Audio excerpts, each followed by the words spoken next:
நல்லது செஞ்சால் நல்லதை வரவேற்கிறோம்னு சொல்கிறோம், கெட்டது செஞ்சால் எதுக்கத்தான் செய்வோம்.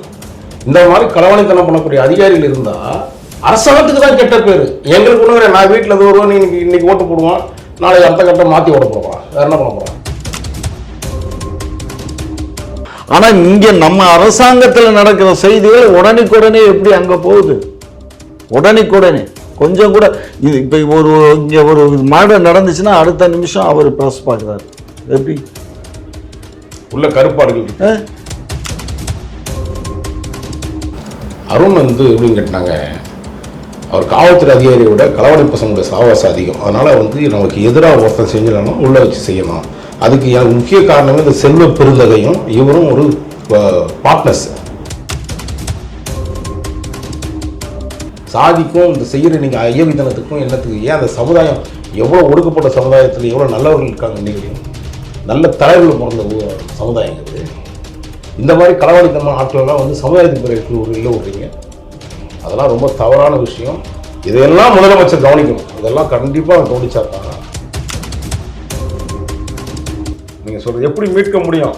அன்னைக்கு கொடுத்துட்டீங்க, எல்லாம் மீட்க முடியாது சார். இல்லை, இப்போ நமக்கு மீட்க முடியாது. இருந்தாலும் அது காங்கிரஸாக இருந்தாலும் திமுக இருந்தாலும் அதிமுக இருந்தாலும் எல்லா பயிலும் இந்த மீனவர்களை ஏமாத்துறாங்க. அந்த ஏமாற்றி பிழைக்கிற பொழப்புக்கு மீனவர்களை ஏமாறக்கூடாது.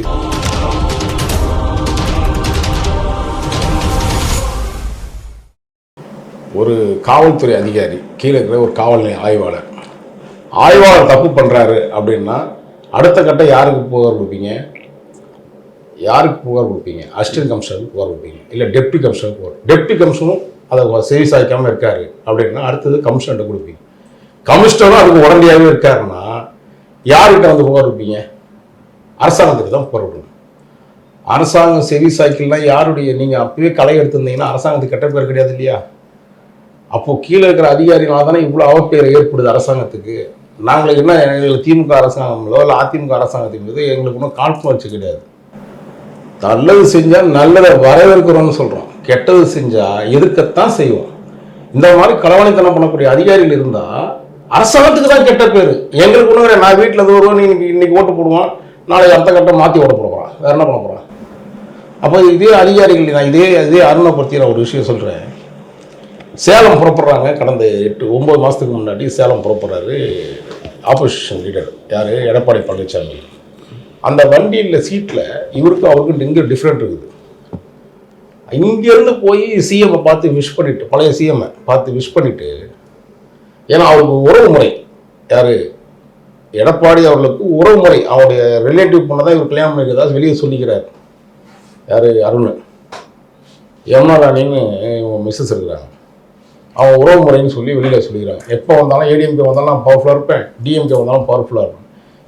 சிஎம் இப்போ இருக்கக்கூடிய சிஎம் முதலமைச்சர் ஸ்டாலின் அவர்களை பற்றி தப்பாக போய் அவருக்கு ஒன்றும் தெரியாதுங்க, அவர் வேஸ்ட்டுங்க, எது கேட்டாலும் அவர் தெரியாது. நீங்கள் அடுத்த முறை நீங்கள் தாங்க சிஎம். உனக்கு வாங்குற நீங்கள் அரசாங்கம் ஜெயிச்சு மக்களால் தேர்ந்தெடுக்கப்பட்ட ஒரு முதலமைச்சரை நீ எதிர்கட்சியில் இருக்கக்கூடிய ஒருத்தட்ட போயிட்டு வசைப்பாடுற. அப்போ என் முதலமைச்சரை சொன்னால் எனக்கு கோவம் வருமா வராதா? என்ன விடுங்க நீ, ஏன்னா நீங்கள் எதை பார்த்தாலும் சகிச்சுட்டு போகிறீங்கன்னா நம்ம பொறுப்பு இல்லை.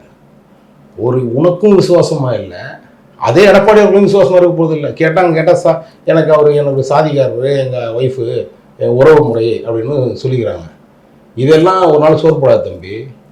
காவல்துறைக்கு நீ மக்கள்கிட்ட வரி வாங்கி சாப்பிட்றப்பான், மக்கள் வரி பணத்தை சாப்பிடும்போது சாப்பாடு ஜீரணமாகும், குடும்பத்துக்கு ஜீரணமாகும். நீ அந்த அரசாங்கத்துக்கு விசுவாசமாக, மக்களுக்கு விசுவாசமாக இரு. நீ அரசாங்கத்துக்கு மக்களுக்கு விசுவாசமாக இரு. அந்த மக்களுக்கே விசுவாசம் இல்லாத நீ சென்னை மாநகரத்தில் இவ்வளோ தப்பு நடக்குது, இவ்வளோ களவாணித்தனம் பண்ணுறாங்க, எத்தனை கொலை, எத்தனை கொள்ளை, எத்தனை போதை வஸ்துக்கள் கஞ்சா வைக்கிறாங்க. இதெல்லாம் பார்த்து அந்த கட்டிங் காசை வாங்கி என்ன பண்ண போறீங்க? மாளிகை வச்சு அந்த பாவத்தை யார் சுமப்பா? இந்த மக்கள்கிட்ட போய் இவ்வளோ மோசமான செயல்பாடு வேற எங்கேயா வந்துச்சா? இந்த 1.5 வருஷத்தான் அந்த காவல்துறைக்கு ஒரு களங்கத்தை ஏற்படுத்திச்சு இவரால். அதனால் தமிழக முதலமைச்சர் கண்டிப்பாக ஐயா சொல்கிற மாதிரி இந்த காணொலி குக்கு பார்த்ததுக்கப்புறம் மாற்றிப்பாருன்ற நம்பிக்கை இருக்குது. பார்ப்போம், வெயிட் பண்ணுவோம். இல்லை, இப்போ எனக்கு ஒரு சந்தேகம் இருந்துக்கிட்டே இருந்தது. இப்போ வாராகி பேசுனதுக்கப்புறம் எனக்கு அது கிளியர் ஆகிடுச்சு. அதாவது இங்கே ஒரு இவ்வளோ மேடர் நடக்குது, அது நடக்குதுன்னா அந்த லிஸ்ட்டு எடப்பாடி அடுத்த செகண்டே ப்ரெஸ்ஸை கூப்பிட்டு சொல்கிறாரு, இந்த 37 நடந்துச்சு 47 நடந்துச்சு அப்படின்னு சொல்றாருன்னா யாருக்கிட்ட இருந்து இந்த தகவல் உடனடியா போகுது? இந்த மாதிரி எங்கெல்லாம் வந்து அக்கரன்ஸ் நடக்குது வைக்குதுங்கிறதா அப்போ ஒரு ஹெட்டில் இருந்து போகணும், இல்லைன்னா அதை வேற யாரோ ஒரு உளவுத்துறையில் இருக்கக்கூடிய ஒரு கருப்பாடு தான் இந்த தகவலை அங்கே கொடுக்கணும். சரியா? அப்போ இது சந்தேகத்துக்கு உரியதாக இருக்குதா இல்லையா?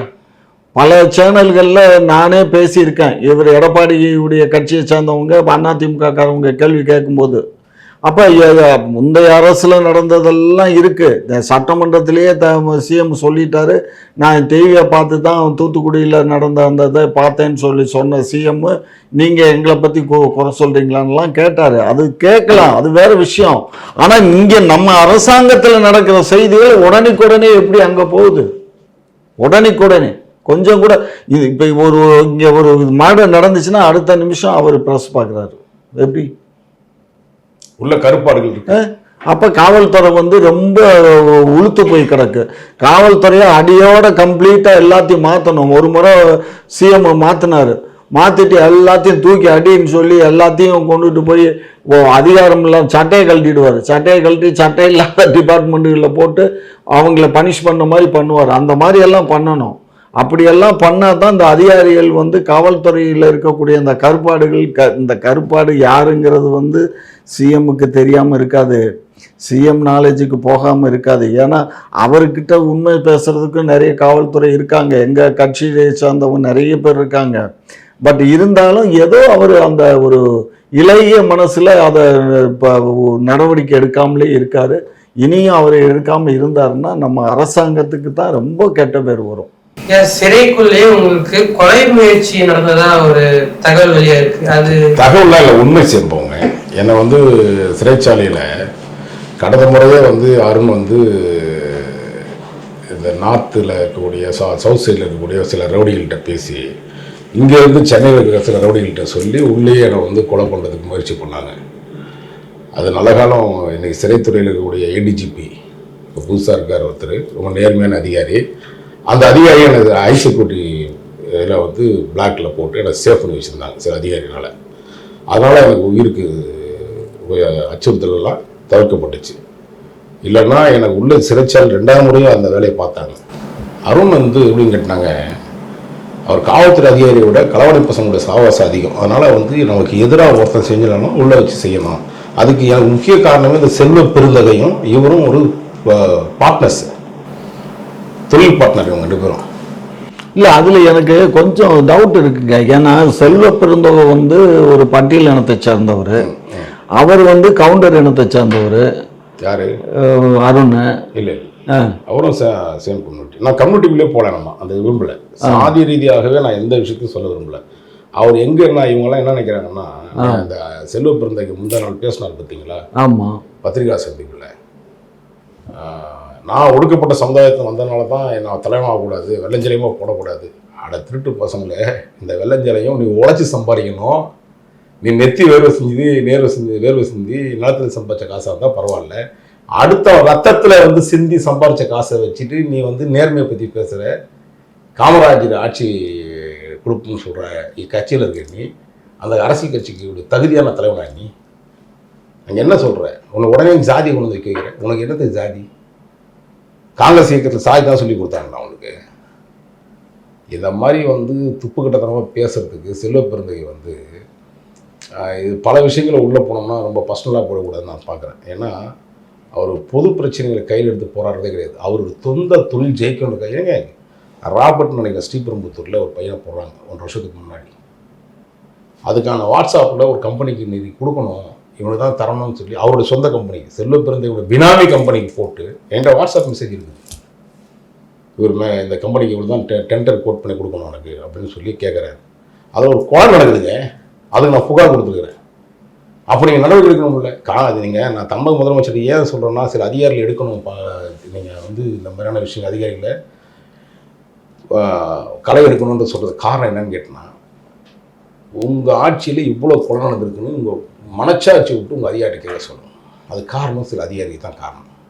அப்போது இந்த மாதிரி காங்கிரஸ் இயக்கத்தில் உட்காந்துக்கிட்டு உன் பக்கத்தில் இருக்கிறான், காங்கிரஸ் கூட்டணின்னு சொல்லியிருந்தனாலேயே இவன் வந்து காமராஜருக்கான தகுதிகள் இல்லை கிடையாது. இது ஒரு களவாணித்தனமான இது.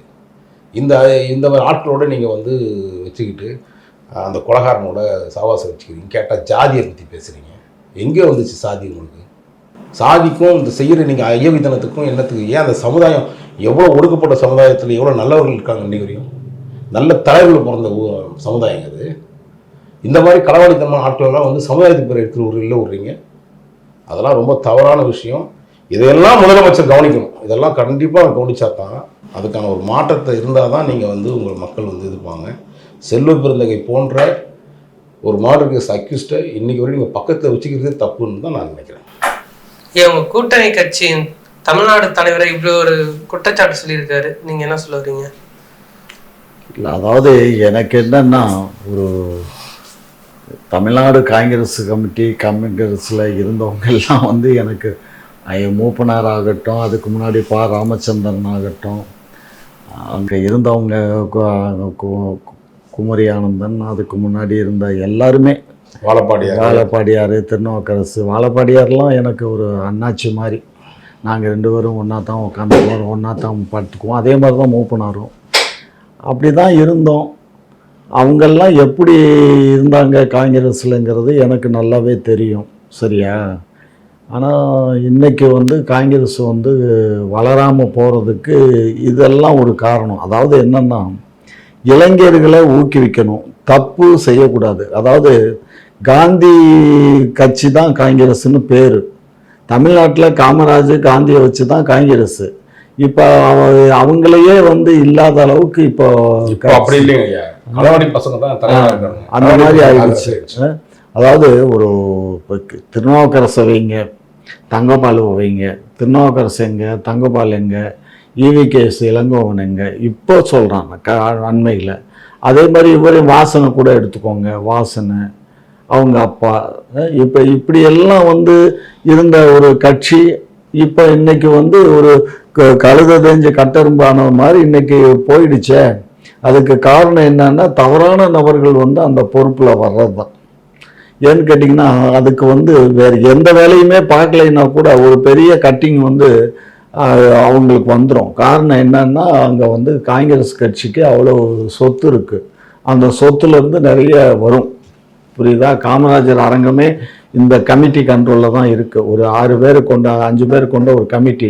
அந்த கமிட்டிக்கு வந்து யாரு செக்கில் கையெழுத்து போடுற உரிமை யாருக்கு இருக்குன்னா செல்வ பெருந்தகைக்கு தான் இருக்குது. ஸோ அந்த மாதிரி இவங்களுக்கே அந்த மாதிரி எல்லாம் இருக்கும்போது, வசதி வாய்ப்புகள் இருக்கும்போது, தேவையில்லாமல் எதுக்கு இந்த மாதிரி நடந்துக்கிறாங்க?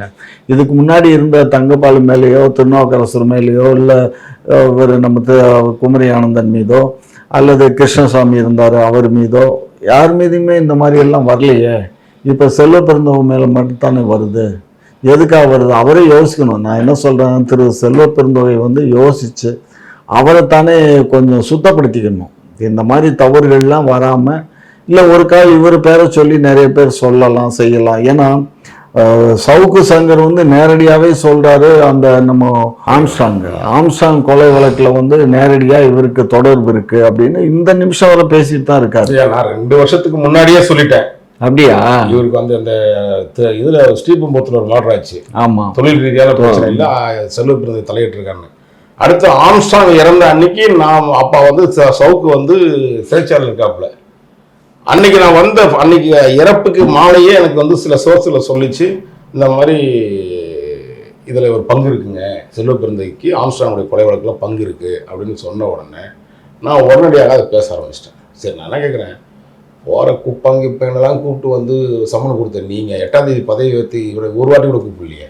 அப்போ உங்கள் பார்ட்னரை காப்பாற்ற தானே நினைக்கிறீங்க நீங்கள் செல்வ பெருந்தகையை? இந்த கமிஷனருடைய வேலை அதுதானே. அதான் நான் ஒரிஜினலாக நம்ம என்ன சொல்கிறேன், முதலமைச்சர் எல்லா விஷயத்துக்கும் வெளியே நிற்க முடியாதுங்க. அதுக்கு தான் காவல் அதிகாரி இருக்காங்க, அதுதான் வந்து வேலைக்காரங்க. இல்லை, இவ்வளவு குற்றச்சாட்டுகள் வந்தபோது அவரை கூப்பிட்டு விசாரிக்கிறதுல என்ன தப்பு இருக்குது? விசாரிச்சிருக்கணும்ல. அவர் தமிழ்நாடு காங்கிரஸ் கமிட்டி காங்கிரஸ் கட்சி அலைன்ஸில் இருக்குங்கிறதுனால அப்படியெல்லாம் ஒன்றும் கிடையாது. எங்கள் கட்சியிலேயே வந்து ஒரு மந்திரி தவறு பண்ணாக்கோ உடனே மந்திரி பதவியிலேருந்து தூக்கி எறிகிறார் எங்கள் முதலமைச்சர், சரியா? அப்படிப்பட்ட முதலமைச்சர்கிட்டே வந்து இந்த மாதிரி கருப்பாடுகள் இந்த வேலையை பண்ணுது. அது முதலமைச்சர் தான் தக்க நடவடிக்கை எடுக்கணும். காலம் சில நாட்கள்லயே மாறும்னு நினைக்கிறோம். முதலமைச்சர் இனிமேல் வந்து மாற்றத்தை உருவாக்கினார்னா இந்த ஆட்சிக்கு களங்கமில்லாத ஒரு ஆட்சியை மறுபடியும் நீங்கள் திரும்பி வரதுக்கான வாய்ப்புகள் இருக்கு. இல்லைன்னா இந்த ஆட்சிக்கு அவப்பேர் இந்த மாதிரி அதிகாரிகள் வரதான் செய்யும். நீங்க ஒரு ட்வீட் போட்டிருக்கீங்க, துப்புரவு தொழிலாளர்கள் நலனை கொள்ளையடித்த மலம் புகழ் செல்வ பெருந்தகை ராமேஸ்வரத்திற்கு வருகை தரும் பிரதம மந்திரி மோடிக்கு கருப்பு கொடி காட்ட மாறு வேடத்தில் செல்ல இருக்கிறாராம்னு ஒரு ட்வீட் ஒன்று போட்டிருக்கீங்க. நீங்க ஏன் இது மோடி அவர்களுக்கு செல்வ பெருந்தகை கருப்பு கொடி காட்டணும்? ஏன் அவர் மாறு வேஷத்துல போகணும்? நேராவே போலாம்ல. ராமேஸ்வரம் பகுதி இருக்கு இல்லையா, அந்த ராமேஸ்வரம் பகுதி வந்து சேதுபதி மன்னர் தான் அவருடைய மண், அந்த பூமி அவங்களுக்கு தான், அந்த ராஜாவுக்கு தான், அவங்களுடையதுதான் கச்சத்தீவும் அவருடைய சொத்துக்கள் தான். அவர் பேரில். அதாவது இது எப்படின்னா, நாயக்க விஜயநகர சாம்ராஜ்யத்தினுடைய ஆட்சி இருக்கும்போது வந்து அவர் ஒரு ஜமீனாவை நியமித்தாங்க. அவரை ஜமீனா போடுறதுக்கு சேதுபதி மன்னரை. காரணம் என்னன்னா, அவங்க முக்குளத்தோரை சேர்ந்தவங்க. அவங்க ஏற்கனவே நிறைய இந்த திருட்டு வழக்குகள்லாம் நிறைய இருந்தது அந்த காலத்தில். ஸோ அவங்களையே வந்து இதுக்கு பொறுப்பாளராக நியமிச்சிட்டோம்னா அந்த திருடு குறைஞ்சி போயிடும். ஆனால் யாத்திரிகள் வர்றாங்கல்ல, யாத்திரிகர்கள்ட்ட நிறைய பிடிங்கிட்டு அவங்கள்ட்ட கொண்டு வர பணம் காசுகளை பிடிங்கி அவங்கள அலைய விடுறது, இந்த மாதிரி எல்லாம் நடந்துச்சு அந்த காலத்தில். அது நிறைய புத்தகங்கள்லாம் இருக்கு. சொல்றதுல ஆதாரம் இருக்கா இருக்கு. இல்லை 100% இல்லாத நான் சொல்ல இயலாது. அதுல என்னன்னா, அந்த இடத்துக்குள்ளே நான் உள்ள போக விரும்பல. அந்த அவருடைய சொத்துக்கள் வந்து இதுல இருந்துச்சு. அதான் அவருக்கு வந்து அந்த ஜமீனு கொடுத்தாங்க. ஜமீனு கொடுக்கும்போது அப்ப அவருடைய கண்ட்ரோல்ல இருந்த இடத்த இந்த அரசாங்கம், காங்கிரஸ் அரசாங்கம் கொடுத்தது சரி அப்படின்னு யார் பேசுறா? செல்வ பெருந்தகை பேசுறாரு. ஏற்கனவே நம்ம இனத்தை கொலை பண்ணி சித்திரவதை பண்ணி மிக கற்பழிப்பான ஒரு சூழ்நிலை உருவாக்குனது இந்த காங்கிரஸ் இயக்கமும் கூட்டணி இயக்கங்களும் தான். அந்த மாதிரி இப்போ அது சரின்னு சொல்றாரு இல்லை. இப்போ சமீபத்தில் பாருங்க, ராமேஸ்வரத்தில் இவர் வந்து அங்கே கொடி காட்டுவேன்னு சொல்ற, கருப்பு கொடி காட்டுவேன்னு சொல்றாரு. நீ எந்த வேஷத்தில் போனாலும் சரி, அங்கே வேற ஒரு பக்கம் வேவாதுன்னு எனக்கு தெரியும். ஆனால் அங்கே இருக்கிற ராமேஸ்வரம் மீனவர்கள்லாம் உங்க மேலே செம்ம கோவத்தில் இருக்கான். ஏற்கனவே காங்கிரஸ் ஒன்றும் காணாமல் போன கட்சி, நீ வந்ததுக்கு அப்புறம் ரவுடி பசங்க தான் இருக்கான், வேற ஒன்றும் இல்லை. ஏன்னா ரவுடி பையன் தலைவனாக இருந்தால் ரவுடி பையன் வைக்க வருவான். கேங் லீடர்ஸ் இருக்கும் போது என்ன பண்ணுவான், கீழே சின்ன நாட்கள் எல்லாம் ரவுடிகள் தான் ஒன்றா இருப்பாங்க. அந்த மாதிரி இப்போ அங்கே இருக்கக்கூடிய தமிழ்நாட்டு மீனவர்கள், குறிப்பாக ராமேஸ்வர மீனவர்கள், இவன் காங்கிரஸ் கட்சி சார்பாக அங்கே பக்கம் போனாங்கன்னா இந்த களவாணியை என்ன வேணா செய்ய தயாராக இருப்பாங்க. ஏங்க யாராவது ஒரு இனங்க, நம்முடைய மீனவ இனங்க, அந்த இனத்தையே அழிக்கிறான் காங்கிரஸ் இயக்கம். அதுக்கு துணை பிறந்த இந்த செல்வ பிறந்தங்க மாதிரி வந்து ஒரு ரவுடி பெயர்லாம் வந்து சரிதான் சப்பக்கட்டு கட்டுறான் இன்னைக்கு வரையும். அது என்னன்னா, சட்டமன்றத்தில் வந்து நம்ம தீர்மானம் போட்டு இது பண்ணிட்டு இருக்கோம். இவர் வெளியில வந்து பிரசாத் இந்த மாதிரி பார்த்து சொல்றாரு. அது வந்து சிஎம்முக்கே நேற்று கோவம் வந்திருக்கும் கண்டிப்பா. ஏன்னா நமக்கே இவ்வளோ கோவம் வரும்போது சிஎம் கோவம் வராமல் இருக்காது. அவர் கொடுத்தது சரிதான் சொன்னது வந்து தப்பு. ஏற்கனவே இதில் கிட்டத்தட்ட ஒரு 20 டிபேட்டில் என்னை உரிச்சு தொங்க விட்டானுங்க. கலைஞர் கையெழுத்து போட்டார் வச்சார். கலைஞர் கையெழுத்து போடலை, கலைஞரை காம்ப்ரமைஸ் பண்ணாங்க. ஏன்னா வேறு வழி இல்லைங்க, நமக்கு வந்து அங்கே என்ன எல்லாம் கிடைக்கிற மாதிரி இருக்குது, அதனால் அந்த இடத்த நம்ம எடுத்துக்கிட்டு இந்த இடத்த கொடுத்துருவோம். ரெண்டாவது, நம்ம இதுக்கு ஒத்துக்கிட்டோம்னா நமக்கு கொஞ்சம் மற்ற நாடுகளுடைய இது வந்து தாக்கம் வந்து குறையும் அப்படிங்கிறதுனால தான் பண்ணோம். ஆனால் அதனால் நமக்கு ரெண்டாவது அக்ரிமெண்ட்டில் என்னென்னா, நம்ம ஆட்கள் அங்கே போய் ரெஸ்ட் எடுக்கிறதுக்கும் வலையில் காய வைக்கிறதுக்கும் நமக்கு அனுமதி வேணும்னு தான் அந்த அக்ரிமெண்ட் சொல்லுது.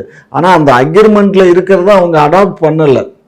அதை கேட்டு வாங்கி கொடுத்தாலே போதும். நான் என்ன சொல்கிறேன், நீ மீட்டு கொடுக்குறியோ கொடுக்கல, அது கொடுக்குறனே கொடு.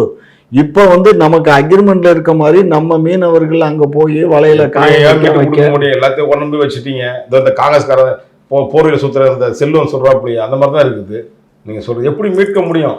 அன்னைக்கு கொடுத்துட்டீங்க, எல்லாம் மீட்க முடியாது சார். இல்ல இப்ப நமக்கு மீட்க முடியாது இருந்தாலும், அது காங்கிரஸா இருந்தாலும், திமுக இருந்தாலும், அண்ணா திமுக இருந்தாலும், எல்லா பயிலும் இந்த மீனவர்களை ஏமாத்துறாங்க. அந்த ஏமாத்தி பிழைக்கிற பொழப்புக்கு மீனவர்களை ஏமாறக்கூடாது. இது அப்பாவி மீனவர்கள் அதை மீட்க முடியாது. வாழ்வாதாரத்துக்கான ஒரு மிகப்பெரிய அது மீட்க முடியாது. அது மீட்கணும்னா நம்ம இங்கே எல்லாம் ஒன்றும் பண்ண முடியாது. அது உலக நீதிமன்றத்துக்கு தான் போகணும்.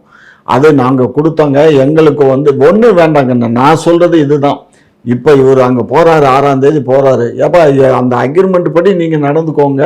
அந்த மக்கள் வந்து அங்கே மீனவர்கள் வந்து அது பண்ணுறது வலையை காய வைக்க அவங்க ரெஸ்ட் எடுக்கிறதுக்கு அது எதுக்கு நீங்கள் வந்து இது பண்ணுறீங்க? ரெண்டாவது இந்த கோயில் திருவிழா நடக்கும்போது எல்லாருமே அவங்க வருவாங்க போவாங்க. இப்போ நீ என்னத்துக்கு ரெஸ்ட்ரிக்ட் பண்ணி இவ்வளோ வரணும் அவ்வளோ வரணும்னு எதுக்கு சொல்கிறீங்க? ரெண்டாவது வந்து எல்லையை தாண்டி இந்த பக்கம் வந்தால் எச்சரிக்கை பண்ணி அனுப்பணுமே தவிர அதுக்காக அவங்கள பிடிச்சி கொண்டுட்டு வந்து நீங்கள் இம்சப்படுத்துகிறீங்க. அதெல்லாம் குறைச்சிக்கோங்க. எல்லாம் தாண்டி வரக்கூடாதுன்னு ஸ்ட்ரிக்டாக பண்ணால் நீங்கள் அவங்களும் ஆர்டர் கொடுப்போம், நாங்களும் கொடுக்குறோம், நீங்களும் கொடுங்கன்னு சொல்லி அதை பண்ணணுமே தவிர ஒரு காம்ப்ரமைஸாக தான் பேச முடியுமே தவிர சட்டப்பாடியாக ஒன்றும் செய்ய முடியாது. ஏன்னா எனக்கு இன்னும் ஒன்றும் புரிய மாட்டேங்குது கண்ணு. மீன் நம்ம வளத்தில் இல்லை, அங்கே தான் மீன் இருக்குதுன்னு சொல்லி அங்கே போகிறான்னு சொல்லி எல்லா பேரும் பேசுகிறான். அது எப்படி அங்கே இருக்க மீனவர்கள் மீனை பிடிக்க மாட்டானா?